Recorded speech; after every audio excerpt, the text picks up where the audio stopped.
What's up, everybody? Welcome to the Shonen Speakeasy podcast. It's your host LQ. I'm doing a solo today in the internet, and today on the internet. My bad. And I just wanted to talk about some interesting findings and observations that I had regarding the Drake and Kendrick beef. This will be the last time we talk about it. I promise. We'll get back to more anime and video games soon enough. But this is more of a deep dive and understanding of everything that has happened and transpired and just some thoughts that I had after the dust has settled. So I believe what really caused Drake to lose this feud is the amount of hubris this man has and what he believes to have been a checkmate in the making. One of the biggest issues I've had with Drake this entire beef is that he came across unfocused and unprepared.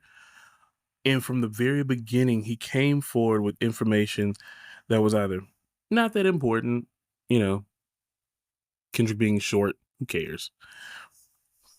Easily refutable, or even worse, it just simply wasn't the attack he thought it was. It was short sighted and dismissive, and most of all, the entire thing was just arrogant. And yes, you do have to have an air of arrogance behind you just a little bit in order to be a rapper. You have to have enough confidence in yourself to believe that you're the best at all times, or people will stomp on you. But there's a certain air of arrogance that also comes with not being able to respect your opponent when in the heat of battle. So I'm gonna walk you through what I witnessed and what will go down as one of, if not the best rap beef of all time. So from the very beginning, we saw that Drake misinterprets the vision of Kendrick in his own album and Take Care. And I know this is going way back, but I just want y'all to bear with me just for a second.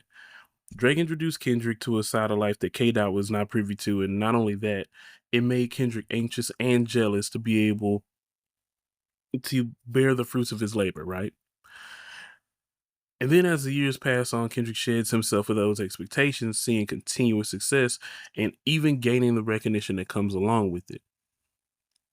The difference was Kendrick did it his way, in a way that limits a lot of artists. He did it the Lupe way, the Black Thought way. He did it with a message. Drake began to stray further from that concept and leaned more into commercial viability and success. The Lil Wayne way, the Nelly way. And it's not saying that that way is bad, but there are different directions you can take your music and your sound. And we know what a pop record sounds like. We know what a record that sounds like for the charts. And a lot of times those things don't have legs when it comes to substance. So even at that point, Kendrick still had love and respect for Drake. But it all changed after the Control verse. And this still is playing into this same concept, right? So Drake poorly interprets the lyrics in Kendrick's verse in Control, and he takes the verse as a diss and not as a like congratulations and challenge to be competitive in hip hop in the hip hop space. Remind you, Kendrick is probably the closest thing we have to a hip hop purist in the modern day. So he, unlike many others in today's game, still thinks that hip hop should be competitive. The battle for who's the best is always there. And Kendrick wanted to prove that he was the best, right? So it's really made me think, does Drake have issues with comprehension or does he not care?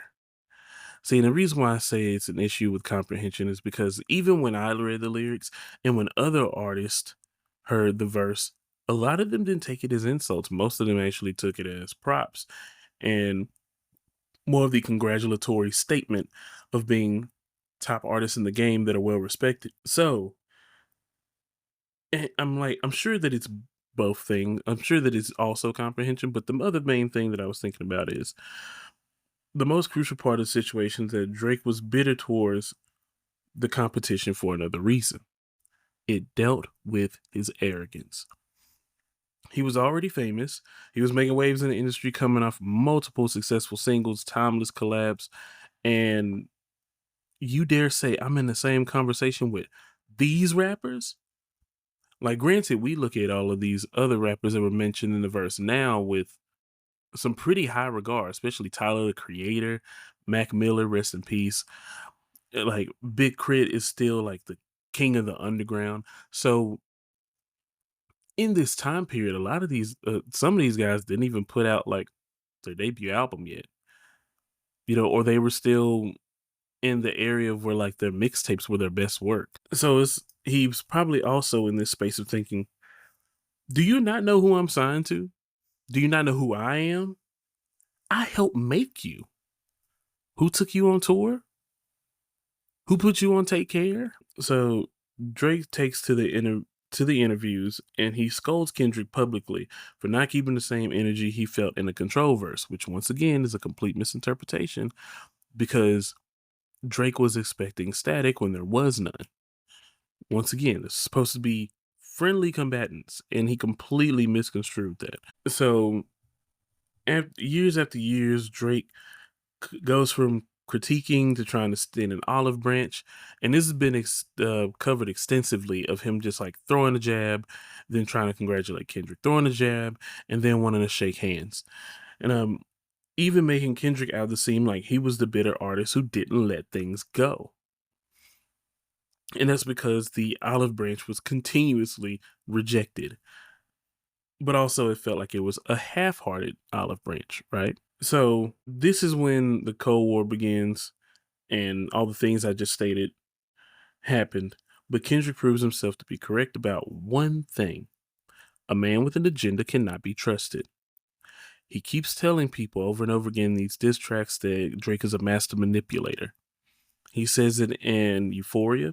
He makes it the statement again in in a Meet the Grams, and then he even mentions it for basically an entire verse of Not Like Us. So anyway, I'm jumping ahead of myself a little bit. But what I noticed after the very first diss track was Drake was eager to get the fans and internet on his side immediately. Now, I always say manipulation is a bad thing, but my wife will tell me that manipulation isn't as bad as the word as you make it seem to be. There is such thing as positive manipulation. So I'll take that into account as well. But the way that Drake positioned himself was to be the victor and the victim at the same time. Like, I'm the one overcoming. It's a 20v1, and the people that I made are now against me, and I got to humble all of them. But with short sightedness comes oversights at all times. He undermined the success that Kendrick had because it wasn't made in the same vein as Drake's. And it wasn't all because of Drake. It wasn't focused on, he wasn't focused on number one hits and reaching the widest audience, but it was focused into cohesive projects and organically spreading his committed fan base. That was Kendrick's MO from the very beginning. Kendrick truly idolized the artistry of Prince, and a smaller and more pertinent fan base would sustain him for decades. But he was still a really big star in the game. So just overlooking that to lump him in with all the other people he was dissing, it was a play to undermine Kendrick and get under his skin, but it made Drake seem more unfocused when everyone knew that like if you don't respond to anyone else, you need to respond to Kendrick. So push-ups was like the ultimate jab, but it still didn't show any respect for his biggest target, like I was stating a second ago. He figured he would wash out the like that verse with some simple insults, call his career small as its stature, say that he has the 50-50 split with Top Dog, which for those that have any record label knowledge, even if this was true, Kendrick is getting a huge cut compared to a lot of artists who are getting, 15, 10, sometimes even 5%.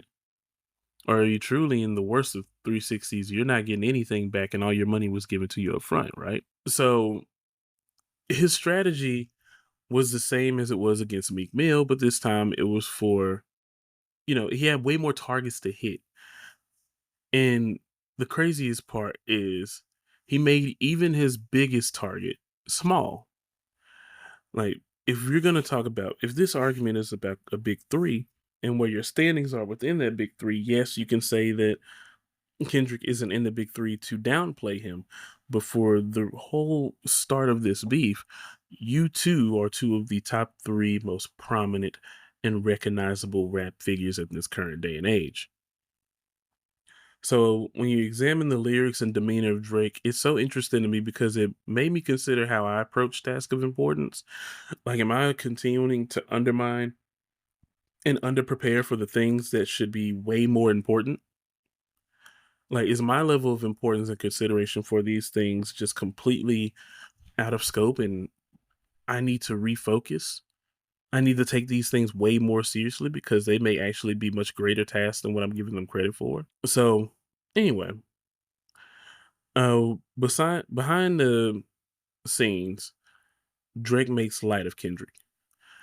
And if I could find the clip, actually, I want to play it just straight up because it makes so much sense the way that he explained this. And y'all know I love my music, so I have this saved. But here we go. It's like for 10 years. This is like he's been like he's watched the pattern. Like specifically, he told me, say, "Yo, I've watched this guy do the same bait and switch every time. He drops like a verse that people are hyped up about. That people are like, oh, he's coming at you. I'm always ready to defend myself. I'm always ready to engage. And then he goes ghost, and nothing happens. He's like, and he's acknowledged that he's heard about this diss track that's supposedly been in existence for years. So if you know this as Drake, that this guy supposedly has some diss track for you for years, and he's been doing this like, I'm ready to beef. I'll be back on my next album.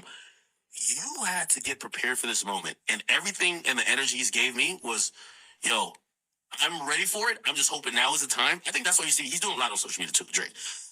Like he's doing. You can tell he wants the showdown to happen now, and not for everybody to go back to their corners and reconvene another time. He's Now, for those that weren't able to hear that clearly, which I'm pretty sure you could, Drake says, "Oh, it's an old bait and switch. He does this every time. He has this verse that's a jab, and then I'm ready for him to like actually make a move because I'm ready to make a move, but then it doesn't happen and nothing happens with it at all." And it was really interesting to me to hear that because the way this played out, um, but also, hearing that there's a 4-year-old diss and I'm always ready to defend myself. Even though he's been waiting for this for so long, he was never willing to be the aggressor. Why? Because you have to position yourself as the victor and the victim at the same time. Because he felt that he really didn't have to put forth the strongest of efforts in order to do what? In order to win and also in order to have the crowd. He already felt that his popularity was enough. And of course, like I said, you have to have a little bit of arrogance in order to be a rapper to say, I am the best at any given moment. But this was different. This was very different. So he says he'll disappear and then it goes away. And the thing was, it was like he was still holding a grudge that he never let go from feeling long before. And the thing is, he said that after the control verse, that like Kendrick is good at making moments, but he's not doing anything that lasts or is memorable, which is ridiculous. A ridiculous statement. People still talk about the control verse today. But he says that and he holds this in the same regard 10 years later. He makes a moment, nothing stays. He disappears, he goes away. But this time, he wanted to happen and he was ready to hit Kendrick and the world with the unexpected. He was out for blood. He really wanted to do everything he could to end Kendrick's career. As time passes, Drake keeps bragging and boasting about his shotgun spray disc, push-ups, and then baits Kendrick even further with tailor-made freestyle by using two of the greatest influences in Kendrick Lamar's career. It would be a good strategy for Meek, so it has to be a better strategy for Kendrick, right? But then Euphoria comes out, and he almost visibly ignores it. It felt like he got a synopsis from his team, and then he immediately dropped the song that he had been waiting for, his big kill shot, his nail in the coffin, his end game. He couldn't wait to get Family Matters out. And yes, I know Euphoria and 616 in LA came out, his back to back.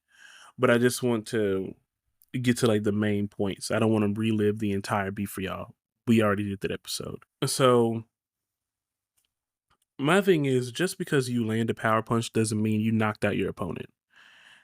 And the immediate response to Family Matters showed Drake did something he should have never done, and that's disrespect his opponent. His arrogance made him follow a pattern that wasn't actually true to him. His fame and notoriety had shielded him from this type of bout where he had to get down and dirty and he had to be prepared to churn out multiple songs in a short amount of time, where he had to refute points that were said about him at a moment's notice. He had to be flexible. He had to be willing to shift and move, but he didn't want to. And he didn't want to because he figured his fame, his notoriety, and Family Matters, which was a pretty strong track, which would kill most rappers in case, it left Kendrick unmoved. And the thing that made him unmoved is the fact that Kendrick, one, called most of this stuff out before the track even dropped. Two, Kendrick responds immediately, and I mean that made the mole thing seem very real from that moment.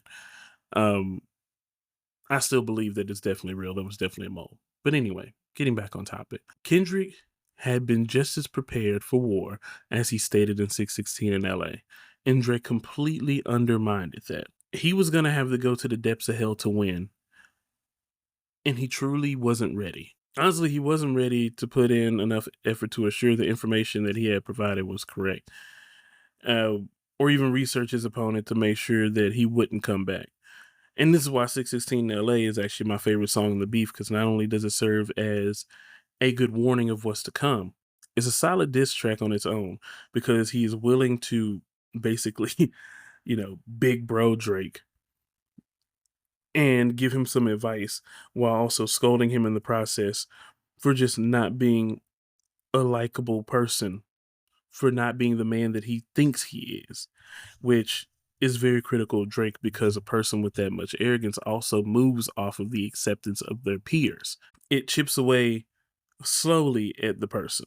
The whole trust no one around you, be careful of what you wish for, be aware that I am guarded by the culture and by the love that I've cultivated in my life, something you don't have. I have a home in hip hop, you don't. And he even said that he was ready for war with a response. But once again, the Toronto superstar did not take any of that into consideration. He didn't listen. And the continuous undermining of his opponent is what really hit him hard. Now, would have Drake out-rapped Kendrick otherwise? I don't think so at all. I'll be totally honest. But would it have been more of a toss-up in a debate than it is now? Absolutely. Drake planned for a sprint and Kendrick planned for a marathon. But the issue with Drake planning for the sprint was that he celebrated before crossing the finish line. And Kendrick not only passed him, he lapped him. Hubris. So, with that, I just want to say this was great, but also to never undermine those who are opposed to you. Never undermine the opponent that is across from you, and be mindful. There's always going to be someone out there that is ready to get you, and you have to be prepared in every way possible. Don't let the arrogance fool you into thinking that you don't need to be prepared for what's next. Shonen Speakeasy. We out.